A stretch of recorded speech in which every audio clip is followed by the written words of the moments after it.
Nike's GT Cut and the GT Hustle shoes received their own takedown versions, Academy versions to be exact, in the past months.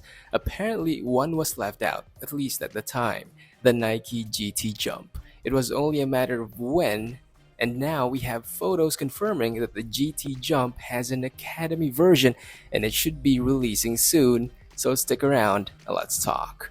Welcome back, this is Fresh Bear. Smash the thumbs up button, share this video to your friends, follow me on Instagram, and if you're new here, subscribe to my channel for updates. That said, let's dive in.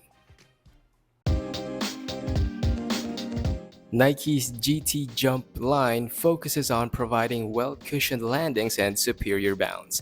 The latest version, the GT Jump 2, has plush React foam with a very pronounced heel stack height, while the forefoot has one of the thickest stack heights with the use of two forefoot Zoom Air units to go with the full-length Zoom Air Strobel under the insole.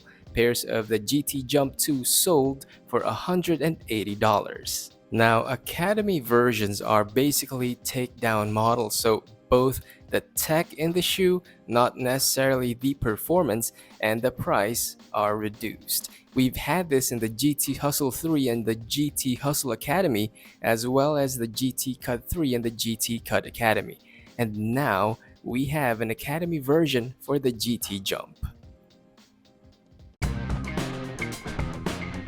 The Academy version of the GT Jump is a mid-top silhouette with what looks like textile for the upper at the front and mid sections, while the back uses a thicker type of fabric reinforced by a low-sitting external TPU heel counter.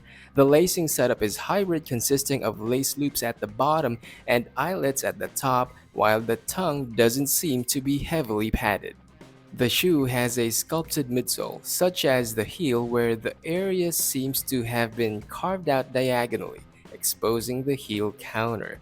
The sides are also sculpted as they are pressed inwards. Now, there's no information yet as to what type of foam is used here or if there will be a zoom unit, but so far we haven't seen any indications. Also, we don't have a complete look at the outsole just yet, but so far we're seeing a setup possibly similar to the outsole of the GT Hustle Academy, where you have a carved out section in the middle plus concentric rubber treads for traction.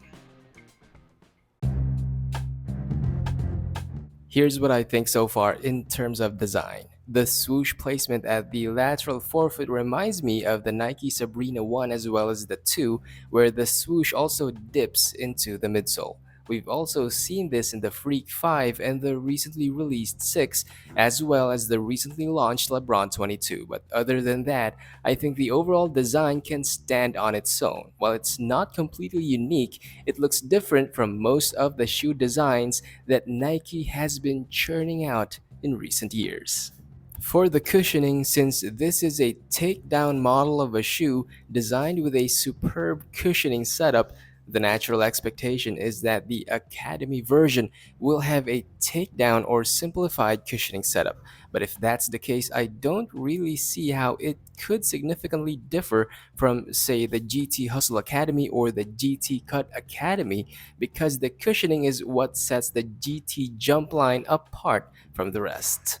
And lastly, the shoe appears to aggressively taper towards the toe section, meaning I don't think this shoe will be wide foot friendly, so keep that in mind.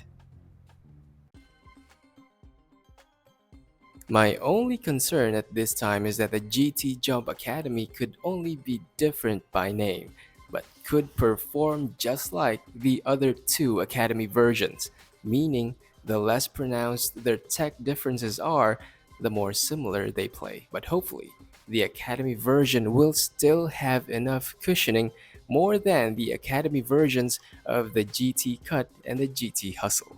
In the meantime, let me know what you think about the Nike GT Jump Academy. Post your thoughts in the comment section, smash the thumbs up button, share this video to your friends, follow me on Instagram, and if you're new here, subscribe to my channel for updates. This is Fresh Bear, thanks for watching, peace and love to the fellow underdogs.